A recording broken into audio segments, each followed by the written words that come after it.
Hi Bonnie, how's it going?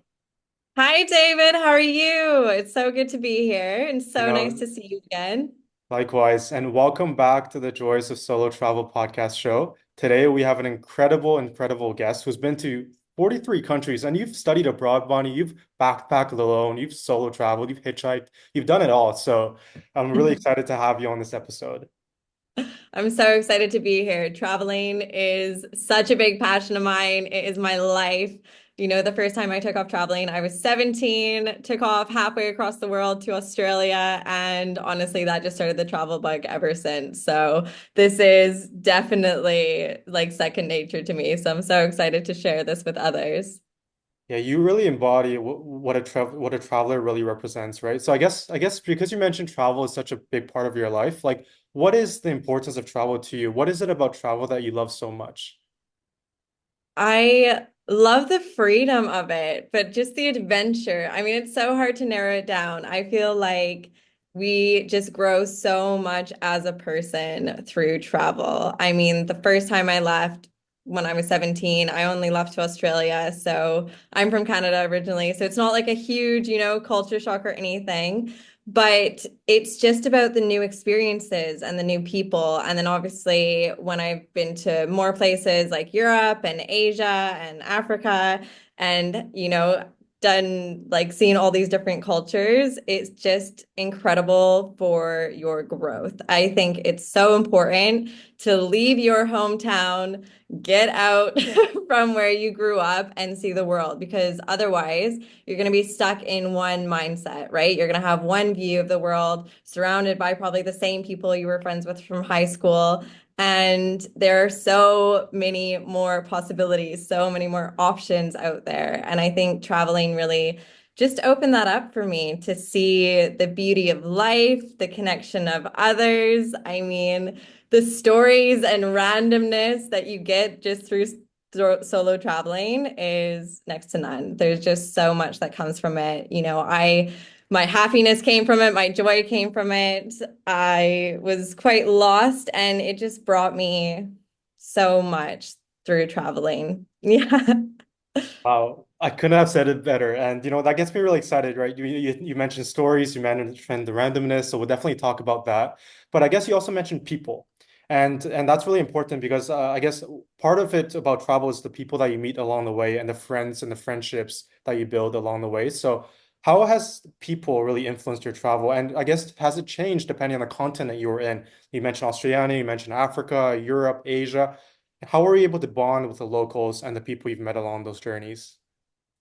I feel like I am quite lucky in the fact that it's always quite easy for me to make friends.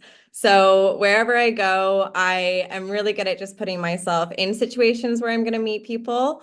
I am very open as well. So, if people talk to me, I'm very friendly. I speak back. I try and speak to others as well. But either way, whether I'm approaching others or they're approaching me, I'm always just very open, friendly, engaged in the conversation because exactly that, like people make everything. My top trips are all because of the people that I've met and just having those different connections. And I really feel like I have created friends for life all over the world. Like, no matter where I go in the world, I feel like I've got a connection, I've got a friend, I've got someone that I know I can reach out, touch base, connect. I'm still talking to people I met traveling years and years ago. We still keep in touch on social media. And I know that if I was in their area, we could reach out, see each other. And yeah, I mean, I think that the whole world is meant for connection. We are meant to connect with people. We are meant to not do this alone. So even though we're taking off on these solo trips, it's not just to spend all our time by ourselves. It's to meet new people. And exactly that, meeting new people helps us grow. It teaches new ways of doing things, new ways of being. When I was meeting people for the first time, even I think in Australia or just in the more touristy places, because where I'm from in Canada, it's Calgary, it's not very touristic. People obviously go there, but normally people go there, it's either for the Stampede or maybe to go off to the mountains because it's the one of the closest airports to it. But you grow up in Calgary, and I feel like it was just, the classic go to school, get a job, or, go to university, get a job, and that's it. And when I traveled, I was like, look at all these people doing cool things. Like, this guy is 40-year-old and he's a scuba diving instructor.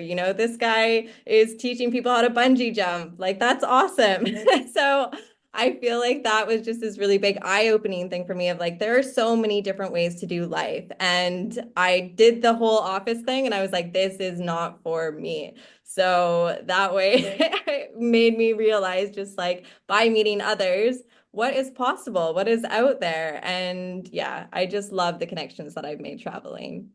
Yeah, I really relate to that. It's like solo traveling or backpacking. Well, one, it's you're not like the misconception is that you're very lonely where you're doing it alone, right? But you're actually so open and you're able to meet so many people along the way. And I love that you mentioned that everybody has their own path in life. Everybody has their own unique path. And it doesn't mean you have to follow the society norms to go in a certain way, but you could live your own path and be just as happy, if not even happier, right? So, and that's really beautiful. So I guess then to Happier start, for sure. Happier you're for for sure. sure. Live your own path, guys. Don't just do what you think you should be doing or what society tells you or what your parents tell you. Forge your own path. Forge a path that's going to make you happy because that's what I did. And there's no way that I thought that right now I would be living in Bali like 10 years ago, even probably 5 years ago. I didn't think that this would be my life, and it is. And it's because of all of the traveling that I've done and my experiences have brought me here.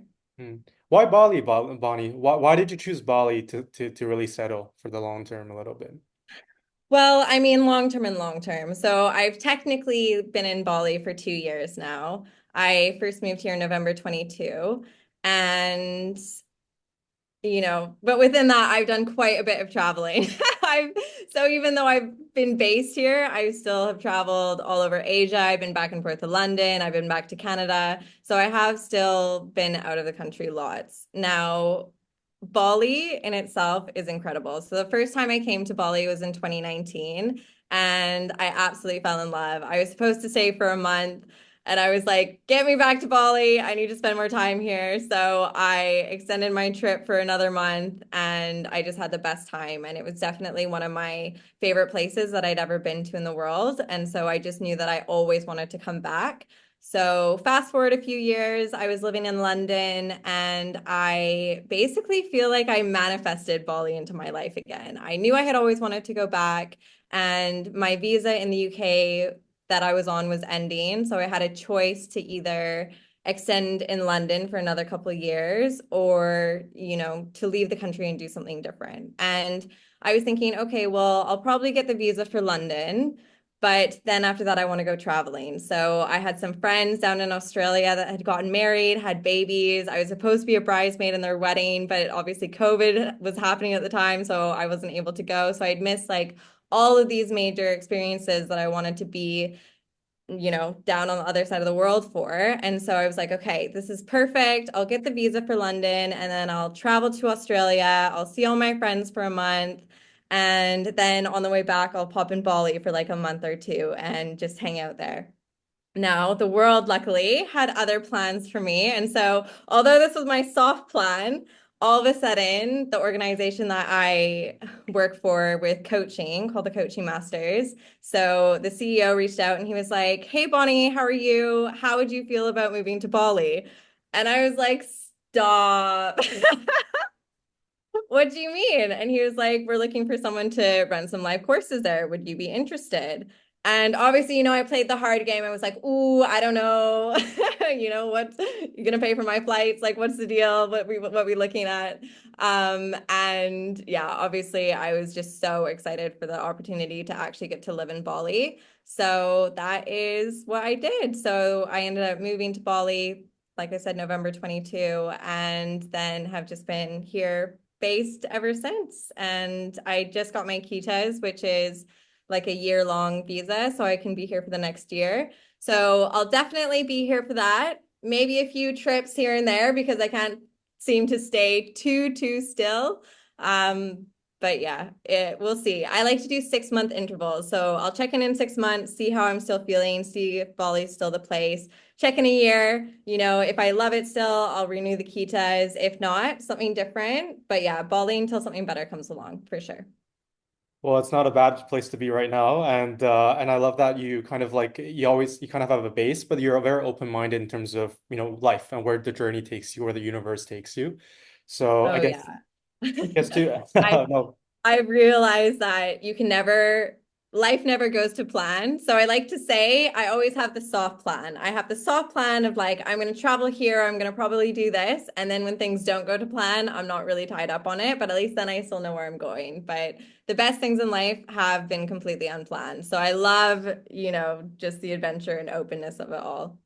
Something we used to say with solo traveling was no plan is the best plan. So you really embody that. So That's the thing, especially like when you're on that solo trip, because you don't want to book too far ahead, because then the next place you'll meet people, you want to tag on with them for a little bit, your plans will change, you're always adapting. So yeah, I learned very quickly to just like plan it pretty much day by day, soft plan, and yeah, be open to whatever experience comes my way. I love that. So let me take you, Bonnie, to all the way to Sub-Saharan Africa, to South Africa and Cape Town specifically. So you mentioned this is one of your favorite places ever. I've been there personally. I absolutely loved it. So let's start there. Why is it one of your favorite places ever? I love South Africa so much, particularly Cape Town, but I just think it's the best place. It's just so vivacious. Like, I've been there twice now. The first time I went, I just was like, I need to come back here. This place is amazing. And I think it's a mix of, it just feels to me like it's got everything. Like you have the beauty, you've got the beach, you've got the mountains, so you can hike, you can swim, the weather's great, the food is incredible, it is delicious. The people are so nice, so friendly. They've got that like vivacious African vibe about them. And Cape Town itself is just super like cosmopolitan. And I love it. I just absolutely love it. And I've just had the best time. But again, I think in all my stories that are probably my favorite stories, it really depends on the people that you meet. And the second time in Cape Town, ended up meeting this guy, and we had this like crazy 10-day whirlwind romance and just, yeah, like I guess you could say fell in love, but I don't know. I don't know. 10 days is awfully quick, I guess, to fall in love. But there was definitely intense feelings. And I think that when you are traveling and spending every single day with somebody, you tend to fall harder quicker. So, anyways, that experience definitely was a lot of fun meeting him. And then again, that's another story. But I basically ended up doing this 40-day trip throughout all of Africa, and I was supposed to go into Asia, but I ended up flying back with him to the UK and ended up living in the UK for 6 months when I had this whole other plan. So again, that's about like being adaptable, going with the flow, just seeing the openness of every situation and the experiences that come. And I think it's so funny because people would probably think I'm crazy. I think they did think I was crazy because I was like, yeah, I've known this guy for like 10 days. Now we've been talking for like a month and I'm just going to go and move in with him in the UK. People were like, you are mad. And I was like, no, it's the right thing to do. It's just this gut feeling. But I very much base decisions sometimes on like emotions rather than logic, which to be fair has worked out in my favor because that experience was incredible. And then it brought me to everything else that has been incredible. And it's brought me here today. So yeah, the Cape Town was just like a really big catalyst of a place that I think sparked the rest of my life journey. Wow, yeah, and it's like a lot of times when a series of events happen, like it's like dominoes that fall. You don't know where you'd end up later on, right? But maybe sometimes you look back on it and say, well, those chapters that's happened made me grow as a person, or open other doors, or et cetera. That's happened, right? So I guess when you Yeah. met him in South Africa, so did you guys travel around, it's at 10 days, so you guys traveled South Africa together? Yeah, we were together. So we were just hanging out in Cape Town actually for 10 days that Mhm. time. I traveled to Cape Town, but I had done it a few years earlier. And yeah, we just spent 10 days together. And then I continued traveling in Africa and we just kept in touch. And we were just like, no, we really want to see each other again. Cause that was honestly, it was like movie romance. We were like dancing up and down mountains. We were like dancing up Table Mountain and just having a vibe. And it just was like such a crazy little love story. Uh, But yeah, it was fun. I love that. It's something about right, just something clicking with somebody in a new place. Well, you've been there, but in a new place where you're now sharing an experience and those memories together. I can imagine how those feelings are can be so strong so quick if it was the right person, right? So that's fantastic. Yeah. And to say that you guys kind of parted ways a little bit and you continue your travels in Africa, but then later on you flew back to the UK, which is that's just incredible. So. But I guess then, so did you start your 40 days in Africa? You started in South Africa, but did you have a plan of which countries you wanted to do, or you also kind of went about it very spontaneously? Yeah, so I had a plan with that one, and it was probably actually longer. I probably was in Africa for like 60 days total, and then it was just this very intense, like 40-day road trip throughout all of Africa. So it started in South Africa, went on to Namibia, Botswana, Zambia, Zimbabwe, Malawi, Tanzania, and Kenya.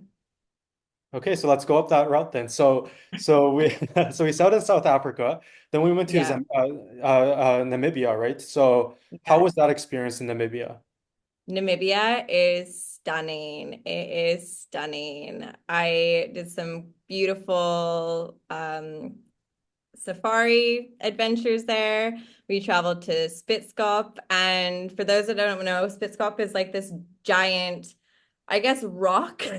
This giant rock that's kind of like a mountainy thing. So, anyways, you climb up this rock and you get to the top, and then you have a view of just desert and other rock type things, but it is beautiful. And we got to sleep under the stars there. So we just like pure, you're super high up, got a sleeping bag, just laying underneath the stars, and you just see so many stars and African sunsets as well.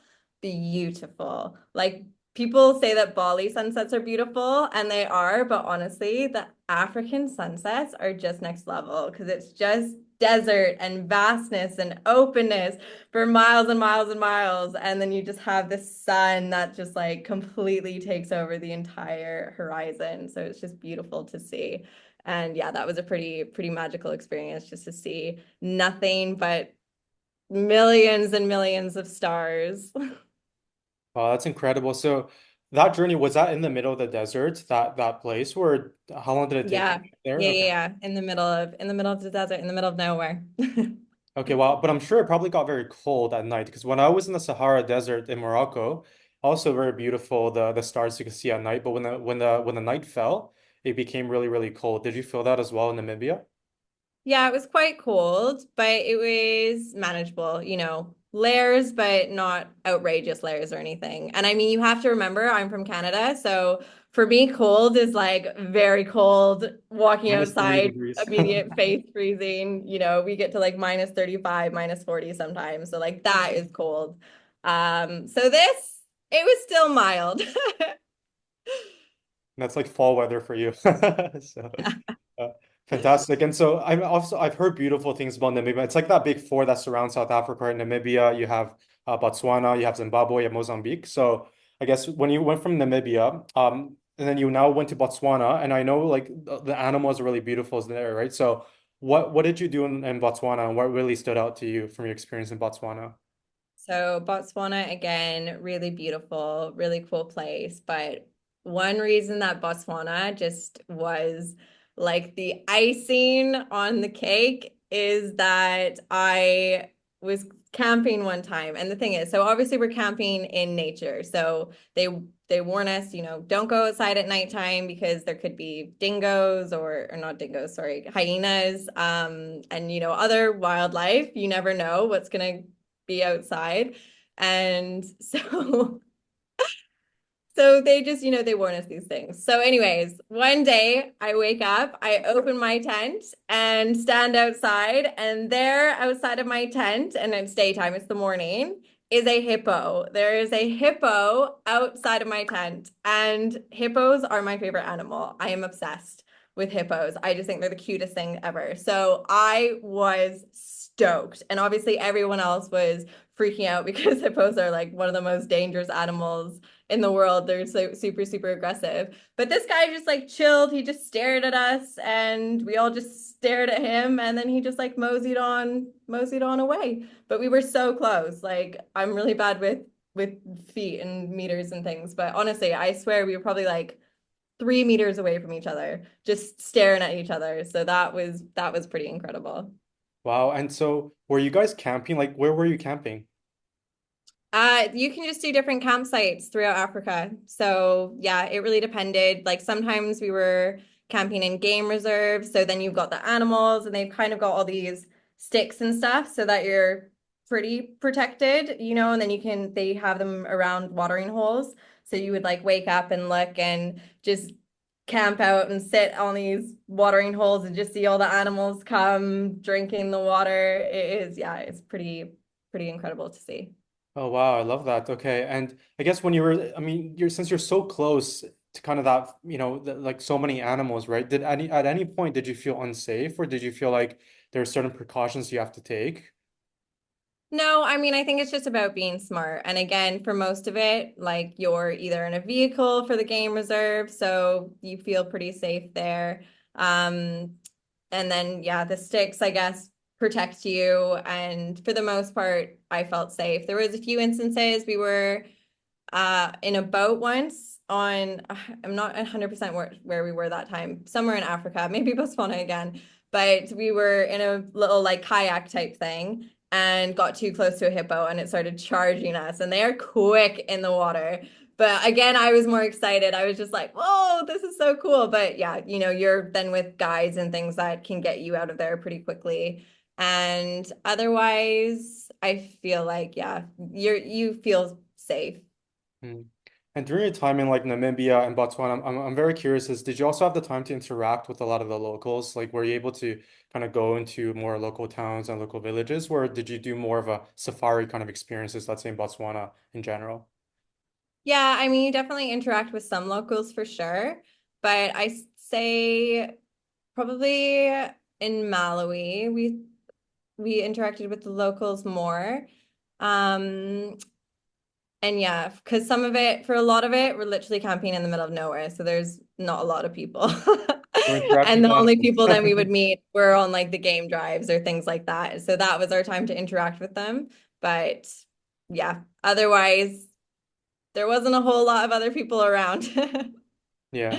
No, but that's it's so beautiful, right? Like Africa is such a beautiful continent and just it's geography wise, animal wise, the ecosystem, like it has so much. It's full of abundance there. And I guess like so you went from Botswana and did you go all the way to Tanzania right away or did you kind of make your way up? So yeah, I went through Zimbabwe, Zambia, got to see the waterfall, the big famous Yeah. waterfall Victoria there. Falls, I think, right? It's called. Victoria Falls, yeah, yeah. And so that was really beautiful to see. That's quite cool too, because we went during more dry season. So it wasn't like super, super water, but it's still massive and you still have tons of water. But because it wasn't rainy season, we got to actually sit on top of the waterfall. So I could like sit on top and look over the edge down this massive falls. So that was pretty special.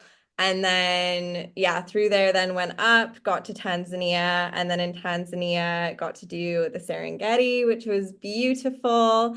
And there it was really special because I'd done a few like safaris in different places, and I'd done like the night safari and the day safari. And so in the Serengeti, I decided to do a hot balloon safari. So I got to see everything from this hot air balloon, which was yeah, incredible to say the least, because you get to see everything.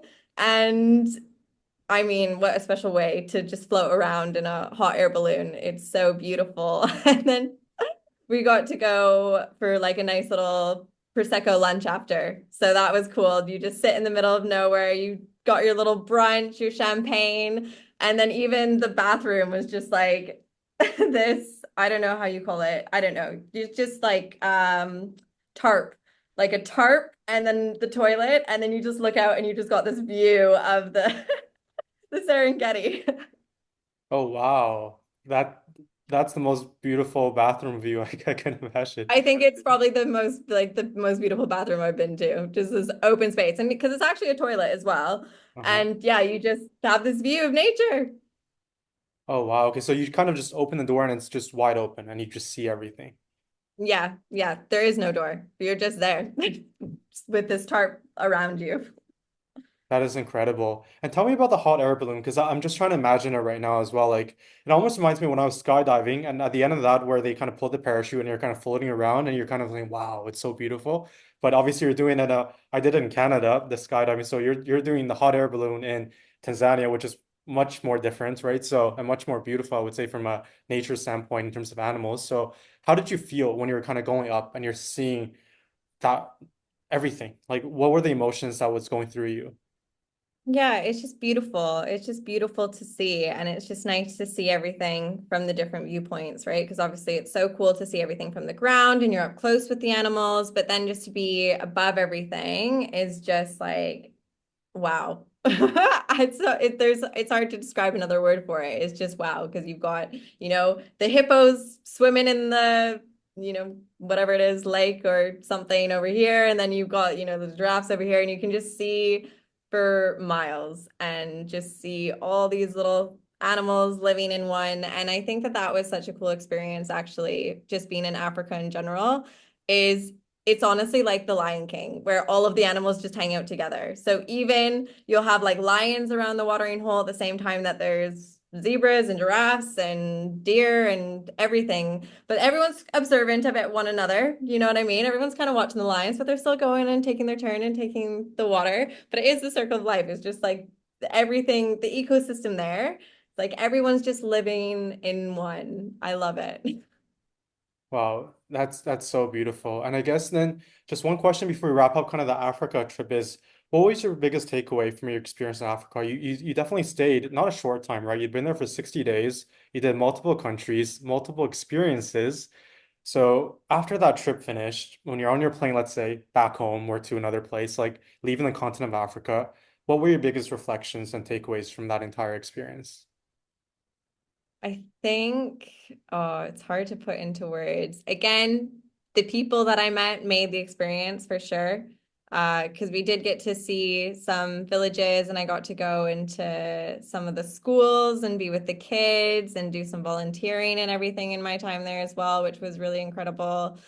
But it was just camping in Africa is just something else. So you just, I think, one, learn to be smart, to have your wits about you, but just the people are honestly just so fun. They're so friendly. I love Africa. And I know it's so wide, but like honestly, I feel like all of Africa, everyone is so vivacious. They're so fun. They're like these big energy characters. And yeah, I just love that. People always just make the place for me, for sure. And then I think it was just about one, again, just, going after what I want, or just a reflection that I was on the right path, and it was just a really, really incredible experience. Yeah, there's definitely like a purity or like a soul in Africa, right? Like there's just that energy. And I can see why you love it because I mean you have such a positive but also such a high energy too. And I can see how that resonates when you're Africa. It probably just comes out and you really kind of match those Yes. energy levels, They're right? just like dancing in Yeah. the street. I love it. Oh, it's just so fun. And I wish I could dance as good as they dance. And you just have these little children just rocking it, honestly, like getting down low. And I'm like, yes, that is incredible. I wish I could do that too. But yeah, I loved it. Africa's Wow. amazing.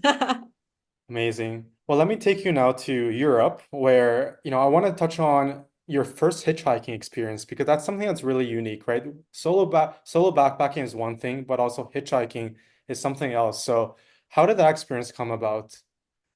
Yeah, so I hitchhiked for the first time in Norway by myself. And again, Norway also very, very high on one of my favorite places that I've been. I love Norway. Like, it's so hard. I feel like there's honestly just too many beautiful places in the world. People are probably going to get sick of me being like, it was so beautiful. But honestly, Norway, stunning. And I just love hikes and nature, and the nature and hikes there gorgeous. But basically, what happened with this hitchhiking experience was I was trying to travel my way to get to this hike called Trolltranga, which is quite a famous hike. It's very long. I think it was either like 26 or 28 kilometers. I can't remember. But you get out and it's like this tongue. It was very Instagrammable. There's quite a few Instagram pictures. There's like this tongue that you sit on, and then you just have like this beautiful view and water, and it's yeah, it's stunning. But I was trying to get to this place, and where you start is quite in the middle of nowhere. So I was looking at how to get there, and I had to take a couple buses, and then I could take this boat, and then I could take another bus on the other side. So I was like, okay, cool, I'll do that. So I take the one bus, all good. And remember, I've got a massive backpack as well. I think I had a massive backpack on my front and my back. So I was like double backpacked, just oh man, yeah. I got strong that trip. But first bus went well, and then I get on this other bus, and it literally is like a school bus, and it's me with like all of these children, and I'm like, "Is this okay to go on?" They're like, "Yeah, yeah, yeah." So I get on this bus, and I'm like, "Okay, this is interesting." And anyways, I go and we go quite a while to this kind of other town, and then I get off the bus and I go to where I'm supposed to catch the boat. And I'm sitting waiting for this boat, and it's getting closer and closer and closer to time. And I'm not seeing anybody else taking this boat. I do not see anybody else in sight, period. And I'm just chilling on this dock, being like, okay, this is getting weird now. So I'm wandering around trying to find anyone, and I cannot find anyone. There is no one here. And I managed to find a sign, and I translate the sign, and it turns out that the boat only operates on Sundays. And whatever day I was there, it was not a Sunday. So now I'm in panic mode because this is the only way that I could get to this place. And I'm on a time crunch. So I need to get the bus on the other side before a certain time, because otherwise I can't make it to this town, which means that I can't do the hike, which means that then I would lose basically an entire day. So I am like, okay, I need to make this. I need to somehow get to this place. So I'm looking at all my options, Google Maps and everything, and it turns out that I can catch another bus, but I need to basically take the one bus that I had originally took there, go all the way back to a different bus stop, and then catch a bus. So I'm looking at what times the buses operate from where I am, and there's not another bus for like 5 hours. So I am completely stranded. I have no option, but I need to get to this other bus. So I was like, I'm just gonna have to hitchhike. There's nothing else I can do. I'm gonna have to hitchhike. So I like get this notebook that I was carrying, and I like scribble, the town that I'm trying to get to, and I'm just standing there holding it. And at first I was quite awkward because I was just like, this is so embarrassing. Like, you're kind of like holding your sign being like, pick me up, but sometimes I'd be like, oh, just like it's really struggling with it. And eventually it was getting closer and closer and closer to time. And I'm like, okay, I need to go all in on this now because I need to get there. So then I'm like holding my sign, like, waving people, like, pleading, like, pick me up, pick me up. And then this lovely lady ends up stopping and picks me up and drives me to where I need to go in the bus stop. So that was my first hitchhiking story. And it was good. She was so nice. And I told her about my experience and the fact that I was there to catch this boat that then didn't work out and everything else. And she was so lovely. And we just laughed together. And I made the bus and I got to the town and I did the hike. So everything ended up working out, which was perfect. But this is the thing, like solo traveling, you get resilient because it definitely puts you in situations where you're like, oh my gosh, I don't know what to do. And you really, really have to think for yourself and adapt quickly in order to do certain things in different situations. Yeah. Yeah, absolutely. And was the lady that picked you up the first car that stopped, or did other cars stop before, but you were kind of No, getting, she was the first one that stopped. yeah. And I can't remember how long I was out there, but it was probably good. She probably stopped after an hour. Oh wow, after 1 hour. And there Yeah. was, I assume there were cars that's passed. I know you were in a remote place, but there were cars that passed and didn't There were stop. cars passing. There wasn't like a load of cars, but yeah, there was cars passing. But like I said, probably the first half an hour, I was really slightly holding the sign, just, sheepishly, like sometimes holding it up to see, giving a little wave. And then eventually I was like, no, I got to do this. So then it was probably half an hour of me like really trying. Oh, I see. And like when the lady stopped, because always an interesting question to ask is like, how do you know this is somebody that you can trust? Like, do you get it in the first 30 seconds when you talk to her? Like, how do you have that gut feeling? Like, okay, I feel good here. Yeah, I mean, she seemed really lovely. Obviously, I probably felt safer because she was a female and not a male. And yeah, she just gave really good positive energy. I say a little prayer of protection and just hope for the best. There's no real other answer other than that. I just hoped that everything would be okay, and it was. Yeah, I love that. Like your energy really reminds me of a previous guest we had on. Her name is called Rosanna. She used to hitchhike from Ushuaia in Argentina all the way up to Alaska. Like that was her trajectory. And she would all do it through Wow. just hitchhiking. And her thing was always about just trusting the universe. Because I would ask her that same question, like, how do you know? How do you have that gut feeling like you can trust this person where you're in the right spot, right? So, but she just always trusted the universe. And I guess, very similar Yeah. to how you are as well. Say a And little prayer, trust the universe, and yeah, hope that everything works out. And so far, like I said, it always has. So definitely be safe, be smart. Um, but yeah, sometimes you got to do what you got to do. absolutely, especially if you want to catch that hike. So I guess then taking you to Greece, and that'll be kind of that final destination I love to stop at, which I mean Greece, it's a beautiful place, but you mentioned something about a wild family. So this made me really curious because this could be a whole lot of things. So what was that To me, experience with this this is wild like family? this was friends that became family, but it was just a wild group of people. And so my time in Greece was really special. Greece, again, is probably one of my favorite places in Europe. I'd say Greece is probably my favorite place in Europe in that way. And then Norway is my favorite Scandinavian country. But yeah, Greece is just such a beautiful place. And basically, just in Greece, I just met a whole bunch of friends that really became family. And there is a massive group of us. I think there was about 10 of us, 12 of us, and we just hung out every day for like 2 weeks straight. And then some of us even for 3 weeks straight.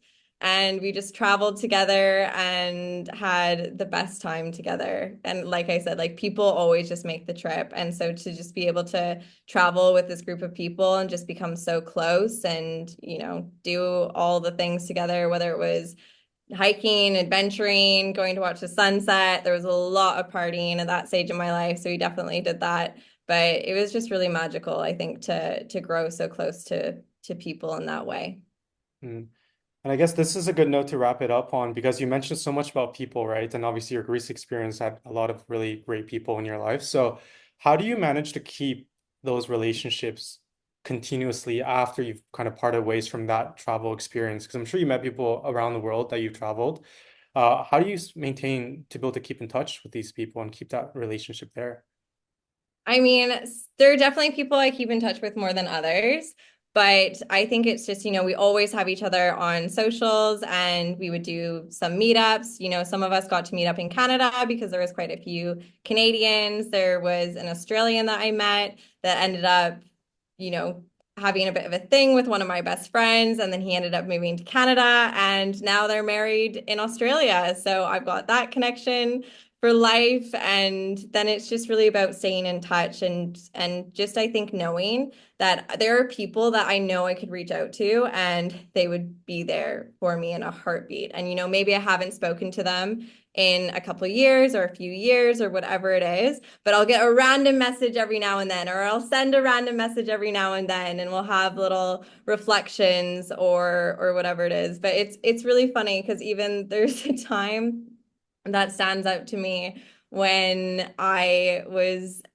doing a little trip in America, and I I basically made a really, really good friend for life in that trip. And this is the thing about traveling that I love is that it's so random, it's so, spontaneous a lot of the time. And basically, I was going to a conference in Phoenix and this guy picked me up for my Uber driver to take me to the conference. And he was so cool. He was like the nicest guy. He was my age, and we just like hit it off, had a really good chat. And I was supposed to then be going to San Diego. I was gonna fly, and he was like, "Oh, like I was wanting to do a road trip to San Diego. Why don't we just do a road trip together?" And I was like, "Cool, let's do it."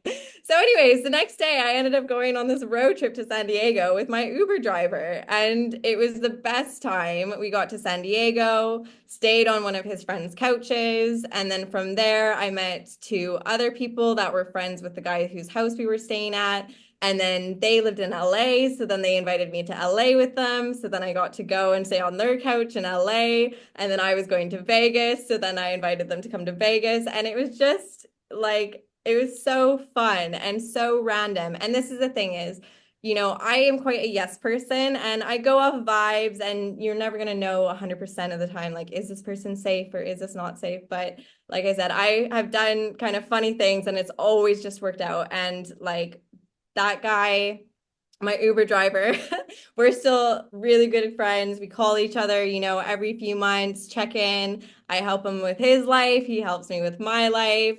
My other friends that I met that trip, they've come to visit me in London, and one's actually coming to Bali in November. So there are definitely people that I have been closer with, but you just keep certain connections going, and it's all about mutuality as well. So however much effort you can put in. But I think knowing it's okay that we're not going to talk every day or, maybe even every month or whatever it is, but just knowing that you've always got these friends all over the world and the connections are there. And yeah, I feel really, really blessed for those experiences and just being able to have friends all over the world. It's been incredible.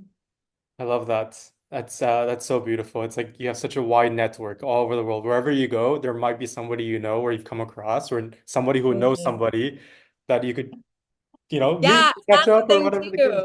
That's the thing too, because I'll just post wherever I am, and then sometimes I'll have someone that just messages me being like, "Oh my, this person's there. You should reach out to them and say hi or do something." I'm like, "Okay, cool." So I really do feel like, although I'm solo traveling, I have so many connections now all over the world, so I can always meet up with someone or link up with someone, and I normally do. Like I've met people in Europe that I've linked up with back in, if I did a trip in America. I actually met someone in Hungary and met up with them in LA, even though they were from Canada. And I met up with another girl in San Francisco or not San Francisco, I think maybe San Diego as well, actually. But yeah, it was just been so cool to be able to be like, oh yeah, we met here and now we're over here, we're doing this, we're going there. So I think it's all just about, yeah, the connections, people always just see, I'll just post a story and be like, this is where I'm at. And then if someone messages me being like, I live there, like, let's go for a drink or something or catch up, I'm always keen for that. Yeah.